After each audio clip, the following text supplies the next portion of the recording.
I know I said at the beginning, don't listen, but now is the time. Like, if you are still Spoiler playing warning. Elden Ring, yeah, and you do not, sorry, I've got hair all over my microphone. Damn cats. Yeah, really.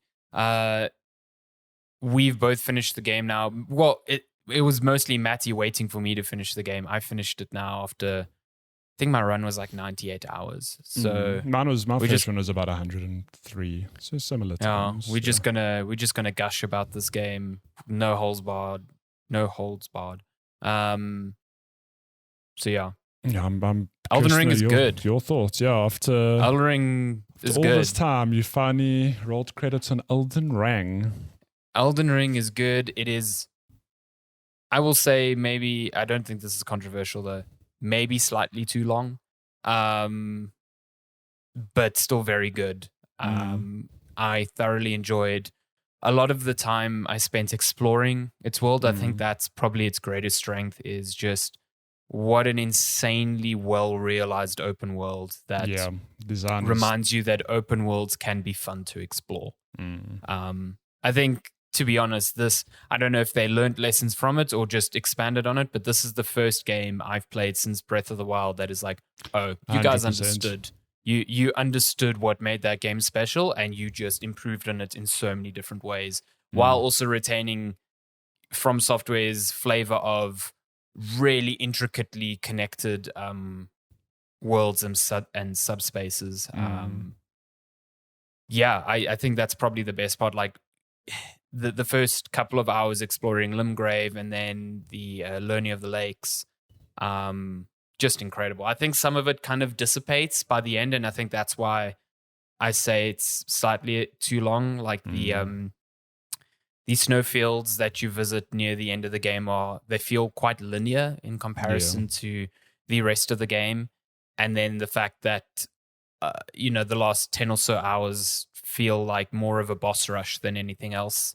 The end is just boss after boss after boss. Yeah, it's just like, here's a room with a boss, walk a few meters. Oh, another boss, walk a few meters. Like, felt a bit strange. Like, it almost like the game was rushing to an end. But at the same time, I kind of accepted it at that point because I had enjoyed so much about the exploration up until that point that I was at the point where I felt like I wanted to finish the game. Not because like, oh, I'm sick of this and I want to be done with it. It was more like, I want to see the conclusion to this now. Yeah. I want to know how this all wraps up and feel like I've completed this, what feels like a monumental task.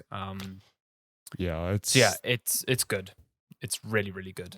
Yeah, I think just to, I suppose, add to what you've said, the probably one of the best strengths of this game. I mean, it's got that signature from combat. It's very punishing. It's punishing but rewarding. Like when you figure something out, you get that good high. But just that they took, their good level design from the likes of Bloodborne and Dark Souls, where those games, players will tell you, there's no feeling quite like opening up a door or seeing it fold back. And you're like, oh my God, like I can't believe I got back here. But to see that realized in an open world is like the number of times where, I mean, how did you feel the first time you went down that well where you're like, oh my God, there's a whole underground part of the map here. Oh yeah. Oh wait, when you're going down the, what's it, Sophria? The river, or whatever it's called. The whole fact that there is, and that's not even the only one. Like that's just one part where there's a whole world underneath the crust of the world, and then like you get to the end of a portion there, and you come up, and you're in an entirely different place. And you're like, what the fuck? And you're like, how did I fold back to this? I mean, it's on that scale, but then also on, the actual dungeons themselves. There are some of those signature, these sprawling. The complex is not the right word, but sprawling dungeons, I guess, like Stormvale Castle.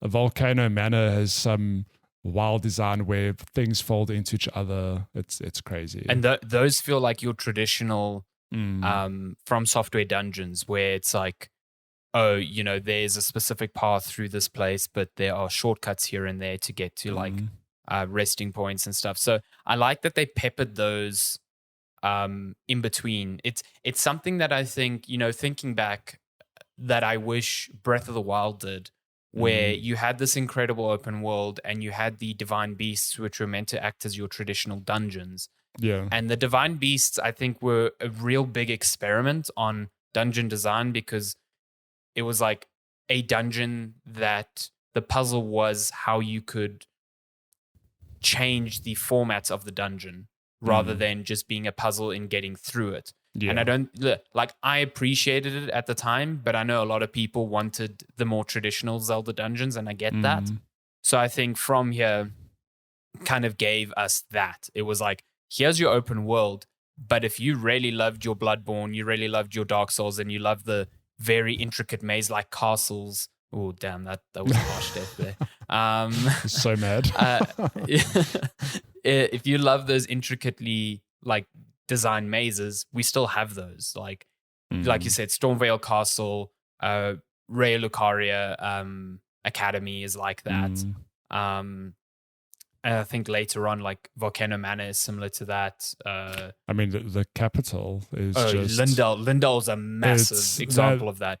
That's just like a masterpiece of incredible design. Like, super Lindell design. as a city. Oh, and even just the scale. Like, you walk in, and I love how it frames. You sort of walk in, and then it's framed like you can see the Erd tree, and then you walk onto the platform. You're like, oh my god, like this place is huge, and more or less everything you can see, you can sort of get to, like with some exception. Obviously, there's some rooftops and that are just there for like decoration.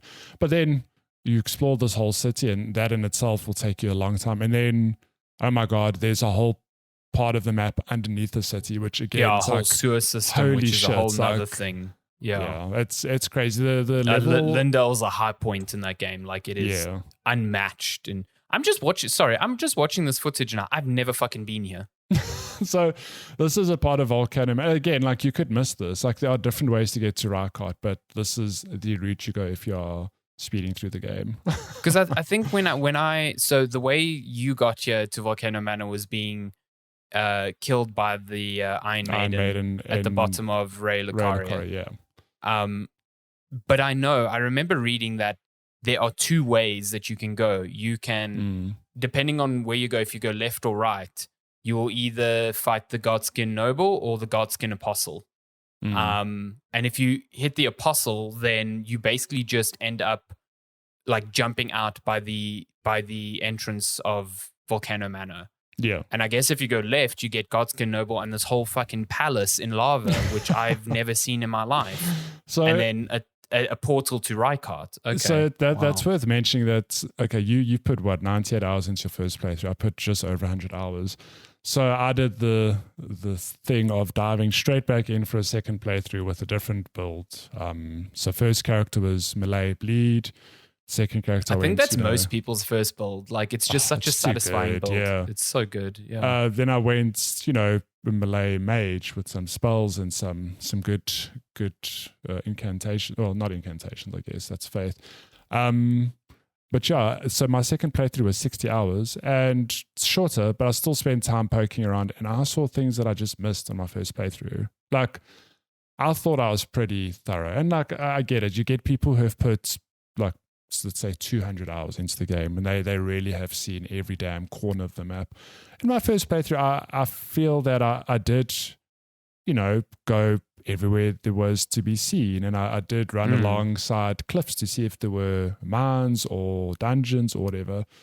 But on my second playthrough, the amounts of stuff I missed, I couldn't believe it. And it's the same reaction you had now of what the hell? Where the hell is this in Volcano Manor? I had that with so many different things. Even Stormvale Castle, the number of times I was like, oh, there's a ledge down there. Oh my God, there's like a whole different part of this castle that I missed. It's crazy. There's just too much.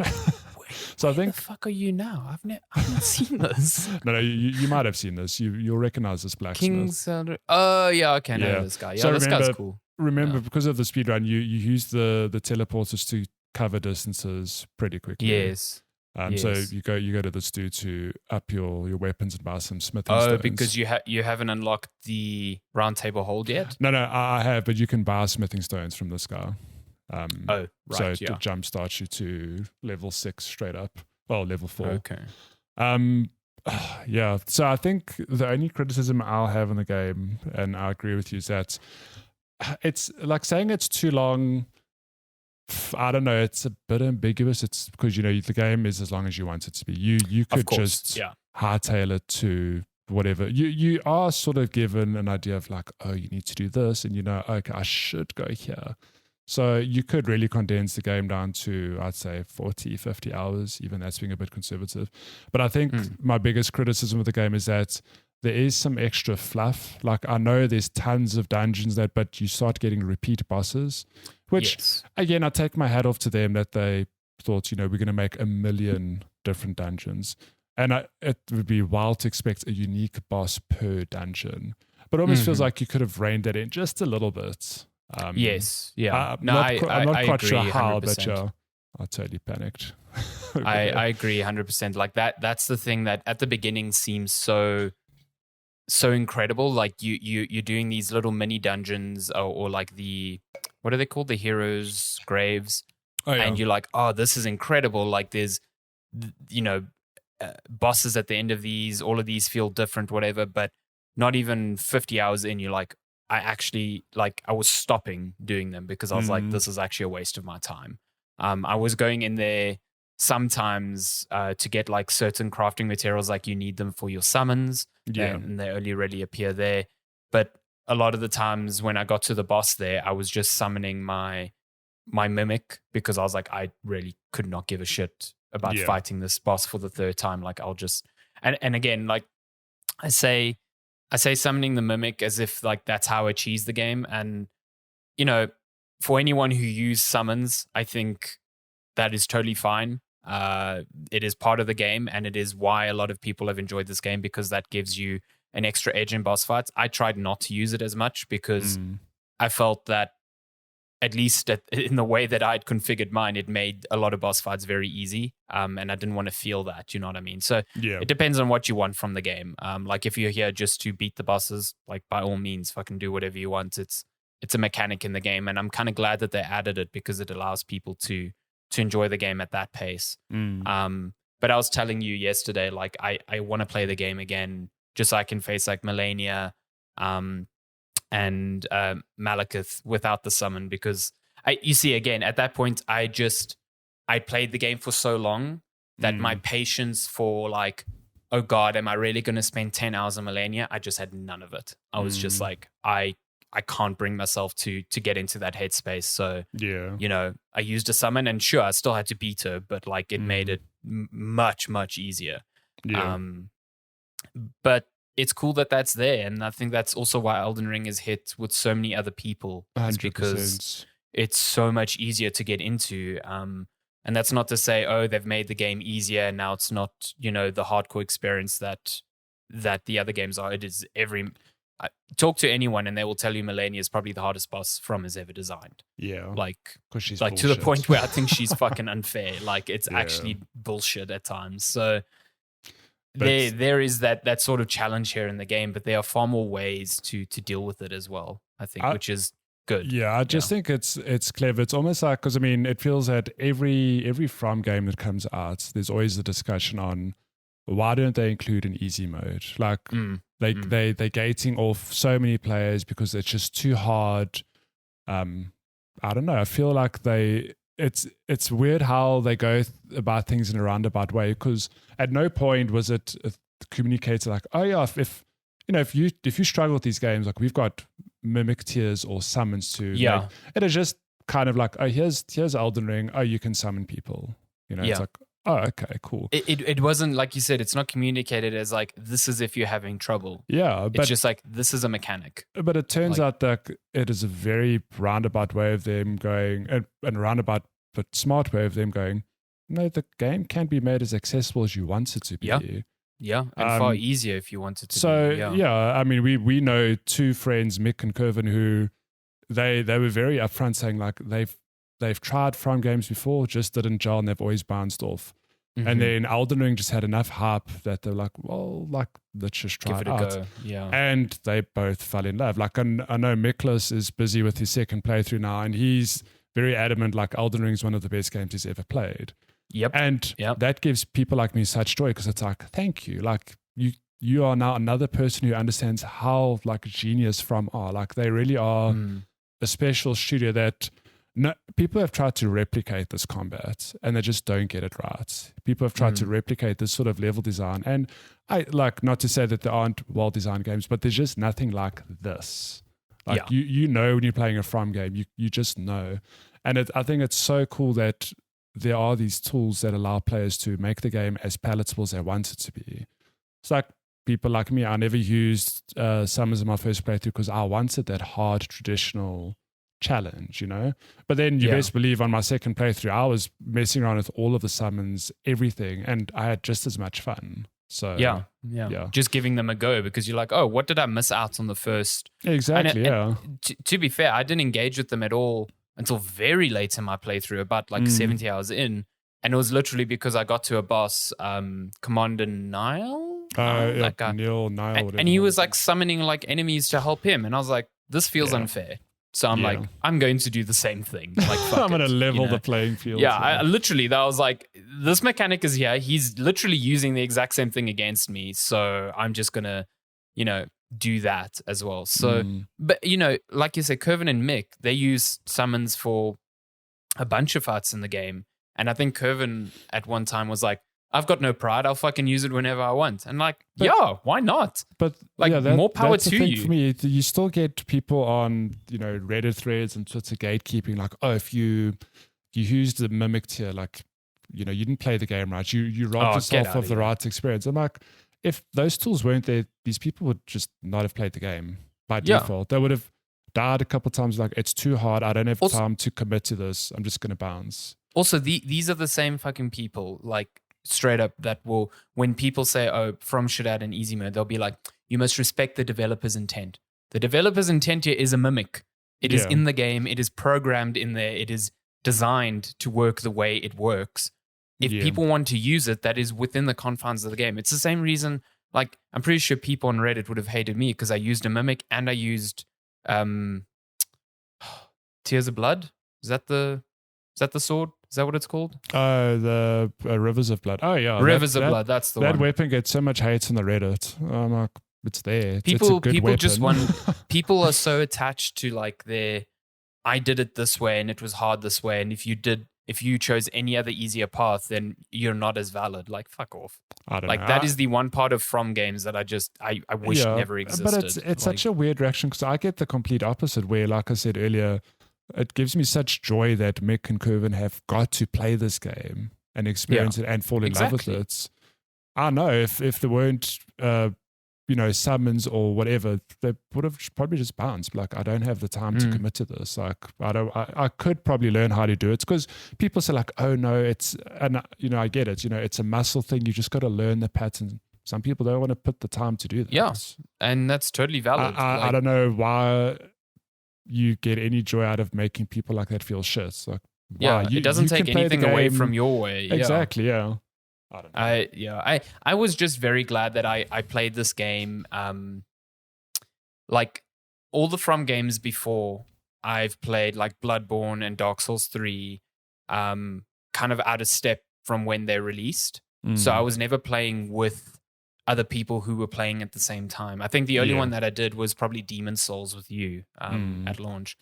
But now, all of us were playing Elden Ring at sort of the same time, or at least you guys were all playing and I was, listening. And just these sort of shared experiences that you get, it's incredible. I think that's the strongest part of this game. Just like, oh, I did this today, or oh, I discovered this. And someone's like, haven't seen that, or like, oh, you don't forget to go get this. It's so cool. It's such a great time. But even you playing now all these months later, it was a lot of fun just being on our Discord and you saying, I thought so-and-so. And all of us side-eyeing each other going like, ooh, he's so close to fighting this person now, or he's going to unlock this. It's good fun. Like, I think one of the best parts of gaming is that shared experience of, if you want to stamp a name it, it's like those water cooler moments of like, whoa, I can't believe this happened to me. Or I did this, or how did you do that? And I think Elden Ring is so good in that regard because it is big enough that you'll see stuff other people won't. You'll build in a way that other people won't. You'll you'll find a boss so trivial and another person will struggle, but then they'll struggle in another boss and you'll find it so trivial. And that's amazing. Like, it just shows how everyone tackles these games differently. And some tools make it easier, some make it harder. But I mean, and how varied the bosses are as well. That their design is able to like pick up on variations of playstyle. Like you and Kervin, you guys never struggled with Malekith, and he was like one of the bosses where I was like, I actually can't deal with this guy. You know, but then like other bosses like Melania, I like breezed past her with a mimic, whereas Kervin and Mick struggled, you know, at the same. So it's just, there's so much good design that exposes the different sorts of ways people play these games. And but even again, it's just from being like on another level. Really. Like a good example is a lot of people say like, oh, if you use spellcast and you're playing the game in easy mode. Like they've said that for every single From Software game in existence. Okay, they've said that until. So I was like, what the fuck is this damage? I'm sorry.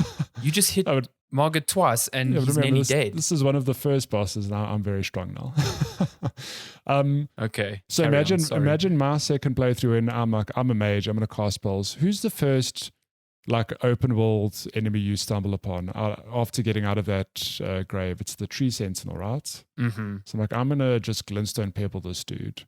Now, if you glintstone pebble him, he'll reflect or spell back at you. And I'll like kill you. Which completely caught me off guard the first time. I was like, that's I was amazing. Literally like, my jaw dropped to the floor. I was like, oh, I can't just cheese this dude from far. Like he'll reflect my spells back at me. And it's the same with Radigan, the final boss. There are times when you'll cast a spell at him, he'll just straight up reflect it back to you. It's like there are systems in place to go like, okay, this character's playing a spellcaster. Here's like a slightly different rule set for them. Yeah, it's genius. It's like I'll unashamedly say it is my game of the year. Like I've played some good games this year, but I haven't put as much time and thought into a game like Elden Ring in a long time. Like the reason I'm speedrunning it, for those who don't know, is that I just want to play the game more, but I don't want to commit to the 100-hour things. I'm trying to condense those highs into like a shorter playthrough as possible. So like it gives me joy that on a day I can go, hey, I feel like playing Elden Ring. I can finish it in 3 hours and still like tick off the main bosses that I want to fight. Yeah. It's good fun. This is a bullshit part of the run, can I just say? It's the worst. I can see. I know exactly where you are now in Stormvale, and I'm like, I would never have chosen to do this way, but I mean, it's definitely way quicker than the other one. Way, yeah. Jeez. It's hard. No, it is fun watching you attempt your speed runs because it's again, I'm seeing the game in an entirely different light. You know, I'm seeing it torn apart in ways that I didn't know possible. And I think that's really fun. So I definitely think I will play this again. I don't think it'll be soon because I don't want to get to that point where I feel like I've just burnt out in it. And like after 90 hours, I just feel like a little bit of a break. It's a big time investment to put in. It's huge, I mean, huge. Like those 90 hours were good, but to sit down and think about doing it again, like I won't. I mean, I probably will replay this game at some point properly, and then I'll again commit. Let's say if I were to put it up in 3 to 5 years time, I go, you know what, I actually do want to play Elden Ring, experience it from scratch, and I'll do it again. Then I'll do the poking around. I do not think though that it's, and this is for entirely different reasons, but I still think it's like below, if I had to list the favorite From games I have, it's like below Bloodborne for me. But that's not entirely because like Bloodborne does something this doesn't. It's 100% because Bloodborne's vibe is just something that I prefer, you know, the Victorian Gothic era. Completely different setting. The weapons in Bloodborne are just they're incredible. The trick with the fact that you can flip between 2 different modes in each weapon, and then there's intricacies of, you know, if you do an attack and then switch to the other weapon mode and it does another attack, like that's really, really cool. But it does have me wondering, like we actually spoke about this thing briefly yesterday. We said, well, what do From do next? And it's like, it has to be Bloodborne 2. It has to like, be. Surely. Like, to me, that is the most logical course. But because they're not doing a Souls again. It's either a Bloodborne 2 or a Sekiro 2, you know, like. I don't wouldn't see say them no. making another massive game like this straight away. No, This I takes time. do think it'll be Bloodborne. It'll be not open world, so quote Yes. unquote linear. These games aren't explicitly like linear. wide linear. Yeah. Yeah. And then we'll get an Elden Ring too. Pretty sure I agree we'll with you. get a sequel to this game. Yeah, no, I'm pretty sure we're gonna get, like, the way Elden Ring is sold as well. There is no chance in hell this doesn't get a sequel. Like, but I think that's going to be a very big undertaking. Like, if they are going to try and top this or at least match it in terms of world and scale, because the question coming into this was, can From do an open world game? How does this work? How does their formula, their structure work in an open world setting? And I think, like good open world games before them, like a Breath of the Wild, like a Metal Gear Solid 5, where the same question was kind of posed, like, how do you turn these into open world games? Now the question is, how do you surpass them? It's like, how does Tears of the Kingdom next year for Zelda surpass Breath of the Wild? How does it build on that open world? And I think From's got the same very complicated problem to face with an Elden Ring 2, which I'm really, hopeful to see them tackle, because I think, like all the best developers in the world, it is them who could pull it off. They haven't missed yet, and I don't think they will anytime soon. So yeah, it's quite scary to think that. I think, look, I haven't played Dark Souls 1 and 2, but I think Dark Souls 2 was a low point for a lot of people. I can't list the reasons. It's got a bit of a renaissance lately. A lot of people are like, hey, the game's actually not as bad as it is. Yeah. But you're right. I don't think they've missed, and it's quite weird to think of a world where they launch a game and people are like, oof, like this is not good. Like the quality and design is just always, it never misses. It's so good. Yeah. Even when their games are so, like, people are like, oh, they're just making a Souls game. And if you had to put Bloodborne, Sekiro, and Elden Ring together, they are 3 unbelievably different games. Like, yes, they follow the core principle of hard combat, lose progress when you die. But the way they function, the way their combat functions, the way their exploration functions is just entirely different. So, yeah, it's incredible, the breadth that From Software has. The breadth of the wild, some would say. Some would say. But yeah, it's a great game. I mean, we don't need to say more. I think that Elden Ring is probably going to be the best game of the year. Yeah, I think it's going to clean up. It's certainly like it's like Tunic and Elden Ring for, again, different reasons. Like Tunic hit me on a more emotional level. Tunic, but Elden Ring is like... Tunic's up there for me as well. Yeah, and which is crazy. It's like 2 so differently looking games that are like so high up for me, but also kind of special for the same reasons. It's about the unknown and learning the unknown and just discovery. Tunic was all about, oh my God, I can't believe this puzzle was here. And Elden Ring is like, oh my God, I don't believe this whole fucking entire region of the map was here. Like, yeah. Yeah. So it's good. The fact that the fact that it pulled an open world game, I think, it still blows me, because I was one of those that had doubts of, like, I don't know how the Dark Souls experience translates to an open world, especially with sorry, we're going to end now because else we'll never stop talking. But the fact that these games are the games that came before are sort of balanced to be like, okay, by the time you get to this boss, you will be more or less this level, and the boss is going to hit you hard. So Elden Ring just removes that because it's an open world. But again, it's funny because that makes the game more accessible, because people like Mick and Curvin could just say, I do not want to fight this boss now. I'm just going to go away just somewhere over else, level get yourself, stronger, come back to hit the boss, and that's fun. And that, like you said, that's something that you can't really, I mean, you can do it to an extent in like a Dark Souls 3 or Bloodborne, but you've always got that roadblock. So unless you're running the same path over and over, it doesn't feel the same here. It's just like, well, I'm going to go a different way in the map and probably see something entirely new while also progressing. It definitely feels a lot more tuned for that. So yes, I think the open world, the point I was going for there is that, like, I had concerns about how leveling would work and how parts of the game would feel easier. And they did, but by the end of the game, it didn't matter because those last bosses still hit very hard. Oh, absolutely. I mean, the Millennia final was a boss pain. still gave me, the final few bosses, Godfrey and what was his name? Godric.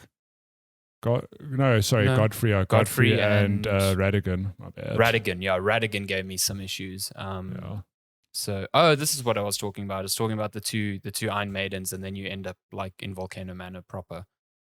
What? No. So I died. This is. Okay. I was about to say, was there some trick I didn't know about? No. I'm pretty sure. I fluffed that. So what's happening now is, remember I told you, like, how do you get to the Altus Plateau unless you have the medallion or you go through the mountain?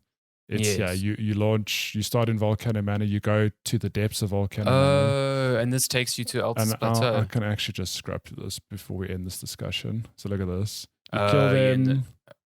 I always thought you dropped Mount Gilmer. Yeah, but it's and this takes you to Altus Plateau. Altus Plateau. It's so good. It's amazing. Okay. I never put that together because I'd taken that route before, but obviously I'd been to Altus Plateau before. Yeah. So I never put together like, I could probably do this. Wow. It's incredible. I don't know if it is intentional, but the fact that this game has ways to speed run across huge definitely areas, intentional. It's crazy. Like the interconnectedness, like you're not using glitches, you're just using very clever routing to get to bypass certain things. It's the same way Tunic actually does the same thing. Like you can face the first boss without ever getting the sword. And it's like, that's a viable path in the game. It's really difficult to do, but like you can do it, and then you can completely sequence break that game to the point where it's now like an entirely different thing. So yeah, it's intentional. It's there, Oh, damn. Cool. So that Elden is Ring. Elden Ring. You won't hear us talk about it for a long time. Maybe. I would not. See you bank next on week. that. Yeah.